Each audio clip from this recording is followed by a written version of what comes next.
ओम नमः सिद्धेभ्यः। ओम नमः सिद्धेभ्यः। अहिंसा परमो धर्म की। आचार्य गुरुवर श्री कुंद कुंद भगवान की। आचार्य गुरुवर श्री ज्ञान सागर मुनि महाराज की। जय परम पूज्य संत श्री आचार्य भगवान विद्यासागर जी महामुनि राज जी की। समस्त आचार्य संघ की।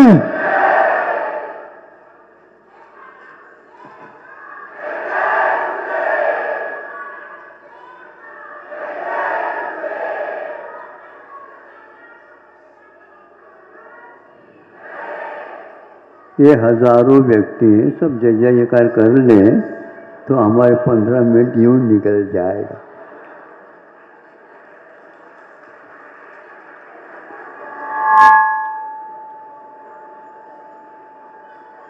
अपने अपने कर्मों के अनुसार सभी जीव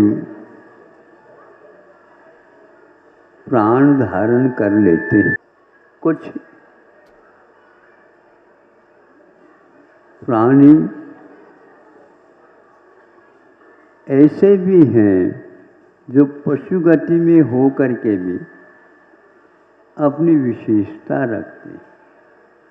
कुछ तो जीवन पर्यंत शाकाहारी बने रहते हैं, किंतु संगति के कारण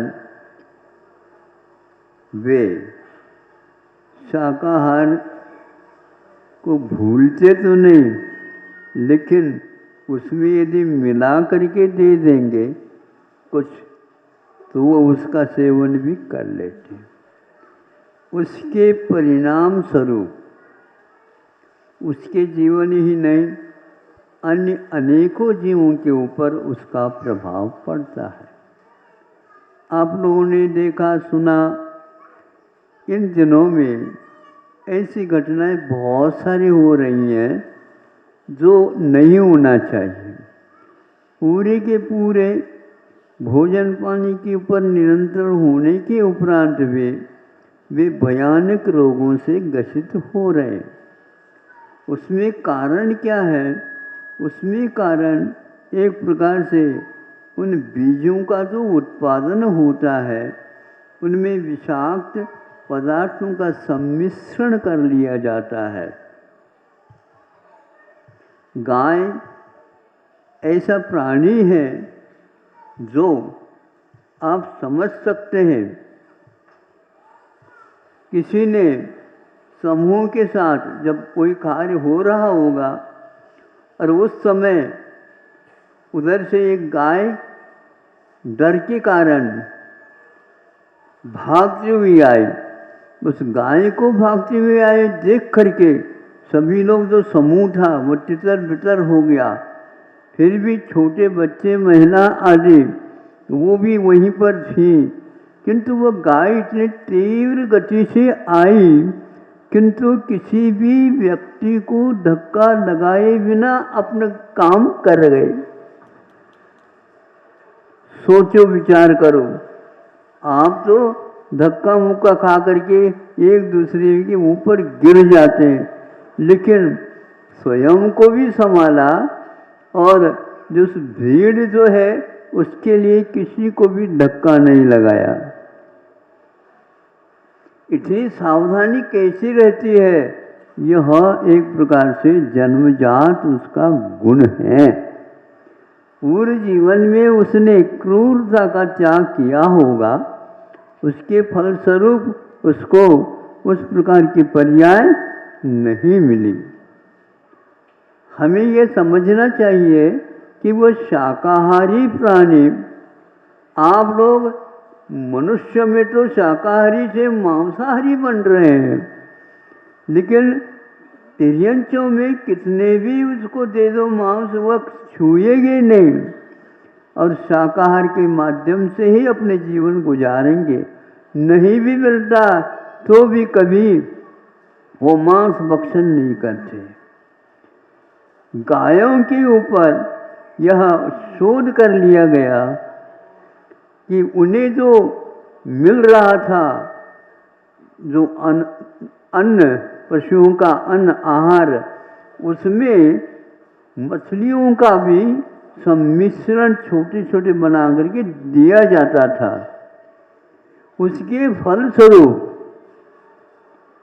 वो खाने में तो आ गए, क्योंकि घास में उसको दिया जाता था, भूसे में उसको दिया जाता था, और भी जो उसकी खाद्य पदार्थ है उनमें सम्मिश्रण कर दिया जाता था। और उसके लिए मैड काउ का रोग हो गया, वो पागल होने लगे। ये बात जब सुनने में समझ में आ गई, उन देशों में ऐसा लग गया कि अब हमारी जो है ख्याति समाप्त हो जाएगी, और एक प्रकार से सब लोग हमसे बहुत दूर रहने लग जाएंगे। अब क्या करें? लाखों गायों का उन्होंने एक साथ वध करके और नीचे जो है जमीन में उनको गाड़ दिया। ये क्यों होता है? केवल मांस का वर्धन करने के लिए उनका पालन किया जाता था। आप सात्विक प्राणी के ऊपर भी कैसा प्रभाव पड़ता है यह जान सकते हैं। क्यों ऐसा होता है? तो शरीर जो है वह एक प्रकार से अन्न का कीड़ा है। अन्न नहीं खाएंगे, अन्य कोई वस्तु नहीं देंगे, लेकिन इसके लिए उसके योग्य आहार तो मिलना चाहिए। इस बात से सब लोग घबरा गए कि उसके मांस को छोड़ करके, ये इंग्लैंड की बात कह रहा हूँ, लाखों का संभव है और भी संख्या होगी, उसमें पूरा का पूरा समाप्त कर दिया उन्होंने। तब कहीं जाकर के उसके ऊपर नियंत्रण हो गया है। आप लोग छानबीन किए बिना आज यदि सेवन करते हैं तो इन रोगों से आप लोग बच नहीं सकते, क्योंकि वह पागल इसलिए गाय हो गई क्योंकि वह शाकाहारी प्राणी थे। और उनको इस प्रकार मांस की वृद्धि के लिए मांस का खिलाना अनुचित रहा। लेकिन व्यापारी लोग, उद्योग करने वाले लोग केवल अर्थ के लोभ से ये काम करते गए। धीरे धीरे यहाँ भी उसका व्यापक प्रचार प्रसार हो रहा था। एक बार हमने उसकी एक किताब पढ़ी, उसमें यही लिखा है कि पशुओं का आहार बनाने की क्या प्रक्रिया होना चाहिए, तो उसमें यह भी एक चीज़ आ गई थी। उसी दिन हमने कहा देखो ये गलत हो रहा है, क्योंकि वह जीव उससे दूर रहने वाला रहता है। सूंघ करके ही वह प्राणी उसका संशोधन करता है, और आप बोतल ही लगा देते हैं। एक बोतल को खोल दिया और लगा दिया, क्या है उसमें ये तक पता नहीं है। इसका संशोधन और इसको छानना बीनना तो बहुत दूर की बात रह गई। 1 घंटे के पहले पहले ही छना हुआ जल भी बिन छना जैसा बन जाता है, आगम में उल्लेख है। उसको यदि अवधि उसकी बढ़ाना चाहते हैं तो अवश्य ही आप लोग उसको उबाल देते हैं, तो वह 12-24 घंटा तक काम में आ सकता है। किंतु यह न करते हुए जहाँ कहीं से भी आ जाता है उसके सेवन से, अभी ये भी सुनने में आया, जो उस बोतल में पानी जो भर गया उसमें क्या क्या डाला जाता, खनिज पदार्थों का सम्मिश्रण भी हो जाता है। वो सारे के सारे महान भयानक रोगों के लिए हानिकारक हो जाते हैं। हमें विवेक से ही काम लेना है। विदेशों में तो इससे बचने का उपाय कर लेते हैं, किंतु उद्योग धंधा छोड़ नहीं सकते, इसलिए दूसरे देश के लिए उन्होंने उसका निर्यात करना प्रारंभ किया। तो इसलिए अब तो आप लोगों को, चाहे जैन हो या जैनेतर हिंदू हो, उनको अपने घर तक ये चीज़ें आए नहीं, ऐसा प्रबंध करना ही होगा। यदि नहीं करते हैं तो निश्चित इन रोगों से को महाराज आशीर्वाद दे दो, बहुत दुख जैसा होने लग जाता है। एक अपने जीवन में इस प्रकार होते हुए भी आज जो बीजों में ही इस प्रकार संस्कार डाले जा रहे हैं, जिसके द्वारा उसी प्रकार विषाक्त बीजों का ही उत्पादन होता है। सुन करके आपको आश्चर्य होगा, आज के बीज विज्ञान क्या कहलाता है। तो वह एक प्रकार से आपको बीजों का निर्यात तो कर देगा, लेकिन उसको आप एक बार तो बो सकोगे, उन्हें फसल निकलने के उपरांत बीज के लिए उसको उपयोग में नहीं ला सकते। 200-200, 300-300 रुपये किलो के वह बीज आते हैं, उसी के माध्यम से उनका काम हो रहा होता है। भारत इसको खरीदता है, किसान भी सोचता है हम क्या कर सकते हैं। अरे बीज ही समाप्त हो जाएगा तो आप कैसे यहाँ पर टिकोगे। उन बीजों के सेवन करने से भी इसी प्रकार का हाल हो रहा है। इसलिए मेरा ये कहना है, जब तक आहार के बारे में आपका सोच विचार विवेकपूर्ण यदि नहीं होगा और असावधानी के साथ चलेंगे, निश्चित रूप से इसमें बाधा तो आ ही रही है। ऐसे भयानक रोग हो रहे हैं जिसको एक प्रकार से ठीक करने के लिए, ठीक तो होना नहीं है, लेकिन फिर भी उसको क्या बोलते, इतने इन्होंने 7-8 चूबे क्या लेते हैं ना, कीमो हाँ, तो वह लेते हैं। उसके द्वारा तो पूरा रक्त ही परिवर्तित हो जाता है, बाल उड़ जाते हैं, भोजन की भूख मंद हो जाती है और न निद्रा आती है और न कुछ होता है। इस दशा में वह जीवित तो रह जाता है, लेकिन बिना औषधि के उसका जीवन चल नहीं सकता। ऐसे यदि मान लो घर में 1-2 रोगी हो गए और वह एक ही व्यक्ति कमाने वाला है, तो वो क्या करेगा भगवान से, भगवान इनको ऊपर जल्दी जल्दी उठा दो, क्योंकि उसके लिए कोई भोजन पानी ही नहीं चल रहा है, ले भी नहीं सकता है। इसलिए औषध भी ऐसे होना चाहिए जिसके द्वारा जीव का संरक्षण तो हो, लेकिन उसके साथ साथ उसके धातु उपधातुओं में किसी प्रकार का परिवर्तन नहीं हो। आँखों के ऊपर असर पड़ता है तो अंधे हो रहे हैं, आंतों के ऊपर प्रभाव पड़ रहा है तो पाचन शक्ति समाप्त हो रही है। अब हमारी अहिंसा क्या कहेगी बताओ।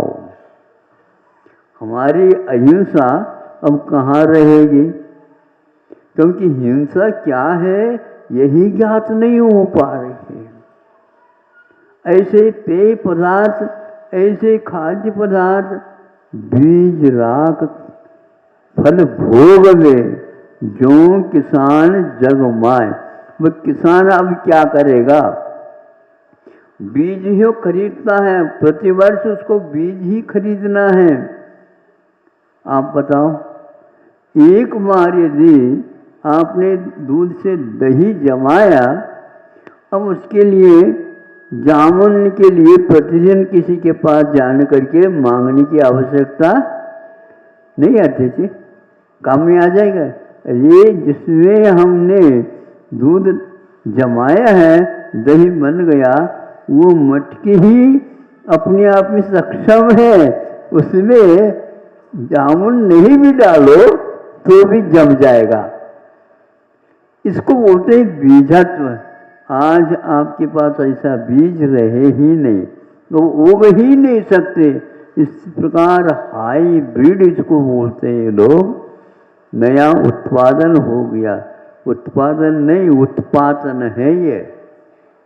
कि सबको एक प्रकार से गरीब बनाना या रोगी बनाना आदि आदि हो रहा। औषध पहला निर्माण हो जाता औषध का, क्योंकि उसी प्रकार का वातावरण फैलाना, रोग हो जाते हैं। पहले रोग नहीं होता, आजकल पहले औषध का निर्माण करते हैं और वह जब रोग को फैला देते हैं तब आप समझो पहले वो रोग तो ठीक होना ही नहीं है, किंतु वह ठीक होने का विश्वास दिला दिला करके आप इसको दवाई को लेते रहो। कब तक लेते रहो भैया? कब तक लेते रहोगे? मरण तक। जीवन जब तक रहेगा तब तक आपको ये लेना ही है। ऐसे रोग हो रहे हैं तो किस काम के हैं? किंतु औषध तो वो बोला जाता है रोग को समाप्त करे और रोगी को निरोग बना करके अपने काम में लगा दे। आपकी शिक्षा, आपकी चिकित्सा, आपका बीज विज्ञान, आपकी कृषि विज्ञान, आपका जल प्रबंधन आदि सारे चौपट हो गए हैं। महाराज आप तो तप कर रहे हैं, आपके भरोसे पर हम जी रहे हैं, ऐसे भरोसा मत रखो अब। क्योंकि मेरा इसमें कोई हाथ नहीं है। सामूहिक जब तक आप सत्कार्य नहीं करोगे आपकी यह बीमारी ठीक नहीं होने वाली है। इसलिए कौन से काव, मेड काव भी हो गया, चिकनगुनिया हो गया और वानर दुनिया हो गया। वानर के लिए आ गए तब बताते, अब ये क्या करोगे? अब ऐसी दवाइयों का प्रयोग कर रहे हैं जो हर एक व्यक्ति के पास, हर एक देश के पास अपने अपने हैं, कोई काम नहीं हो रहा है। भयानक रोग, आंखें बंद हो रही हैं, कान वगैरह सुनना बंद हो गया है और उसके लिए अच्छे अच्छे वृत्ति लोगों को भी कोरोना के माध्यम से इंजेक्शन वगैरह दवाई लेनी पड़ी। हमारे पास अच्छे अच्छे पालन करने वाले भी सब आ रहे हैं, तो हमने पूछा क्यों हो गया ये ऐसा? तो महाराज इसको तो लेना ही पड़ेगा, ऐसा कानून ही आ गया। जो इसको नहीं लेगा उसके लिए सुविधाजनक कोई सामग्री नहीं मिलेगी। अब क्या करेगा? लेना तो पड़ेगा, ले रहे हैं। लेकिन इसमें भी आयुर्वेद ने बहुत बड़ा अच्छा काम किया है। उसके बिना भी हजारों नहीं लाखों व्यक्तियों को जान बचा दिया उसने। ये सुन करके हमें लगा, आश्चर्य हुआ कि आयुर्वेद के पास ऐसे भी दवाइयाँ हैं जो रोग नया हो करके भी भयानक आ जाए तो भी उसको वह ठीक कर सकता है। एक शोध का लेख पढ़ा था और सुना भी, उसमें ये कहा कि जिसको किडनी की बीमारी हो गई, उसमें कमियां आ गई, देखो आयुर्वेद में पहले से शोध, उसको क्या करना है? गरम कुनकुना पानी में उसको बिठा दो। कुछ और क्या डालना है नहीं डालना ये आप पूछताछ करके कर लेना। इसके फलस्वरूप उसको 1-8 घंटे के उपरांत राहत मिलेगी और किडनी में जो चढ़ाव था, प्रभाव था, वो प्रभाव घटता घटता नीचे आ जाएगा। क्या किया इन्होंने चिकित्सा? और कुछ नहीं, ये सब पंचकर्म में आता है। ये आयुर्वेद का एक सिद्धांत, उसमें एक ये भी भाग है, पंचकर्म के माध्यम से यह सब ठीक ठाक हो जाता और हो ही रहा है। बहुत दिन से चल रहा था, उसका भी प्रभाव 1 घंटे में और इसमें हाँ डायबिटीज में भी बोले शुगर की बीमारी किसी को हो गई, उसका भी ठीक होना इसी के ऊपर आधारित है। ब्लड प्रेशर के ऊपर प्रभाव पड़ रहा है, गैस के ऊपर प्रभाव पड़ रहा है, किडनी के ऊपर प्रभाव पड़ रहा, ये मुख्य रोग माने जाते हैं। लाखों रुपए खर्च करने के उपरांत भी वो ठीक नहीं होता। ऐसे चिकित्सा के ग्रंथों को न पढ़ करके सारे विदेशी शिक्षा को ही ग्रहण करके और आप यदि डॉक्टर बन भी जाओगे तो पैसे कमाने की अपेक्षा से तो बन सकते हो। एक परीक्षा को पूर्ण करने के लिए एमबीबीएस के बाद एमडी बनाते आ जाता है, करोड़ रुपए से प्रारंभ होता है, बोलियां लगती वहां पर भी। सुन रहे हो? वो बोली तो आप बढ़ाते चले जा रहे हो और इधर कोई भी बोली होती है तो महाराज हम क्या करें, आजकल तो ऐसे ही चल रहा। ये सब अविवेक का काम हो रहा है। इसलिए किसान आज तक यह नहीं जान पाया, अब वह बीजों का भी उद्धार करने में लग गए हैं। यह भारतीय इतिहास कहता है। भारत बहुत दूरदृष्टि रख करके आज तक चलाता आया है, किंतु बीच में ऐसा यह अपवाद का काल आ गया जो पूरा का पूरा भूल करके उसी ओर चालू हो गया। प्रत्येक प्राणी पशु पानी पीने के लिए भेज दो तो वह पानी पीता है, लेकिन वह निरीक्षण करके, निरीक्षण आंखों से नहीं, वह अपने मुख के माध्यम से आवाज करके उसको हटाता है और बाद में पीता है। कई बार देखा घोड़े जो है ना, जब पानी पिएंगे तो वह अपनी अलग आवाज करेंगे और पिएंगे। इसी प्रकार गाय भी ऐसे ही करके और साफ सुथरा बना करके फिर बाद में पीते। भोजन के लिए भी इसी प्रकार उनका कार्य चालू रहता है, किंतु आप ही लोग ऐसे हैं कि बिना देखे बिना शोधे जब जमीन पर नहीं बैठते हैं तो बिना शोधे बिना देखे बिना निरीक्षण किए आप पेट में कैसे डालते हो? बोलो, बच्चों को संभालो। आप तो बिल्कुल संभले हुए हैं, लेकिन बच्चे इससे ज्ञान नहीं रखते, किंतु उनको भी समझा करके उन्हें एक प्रकार से डर पैदा हो जाए। पहले डर पैदा करने के लिए ऐसा ही सोचा जाता है, फिर बाद में बड़ा हो जाएगा, ये डर भी बड़ा हो जाए तो बहुत अच्छा है। हम तो बड़े हो गए, लेकिन डर भी सीनियर हो जाए। संवेग अपने यहाँ बताया, संवेग बढ़ता चला जाना चाहिए।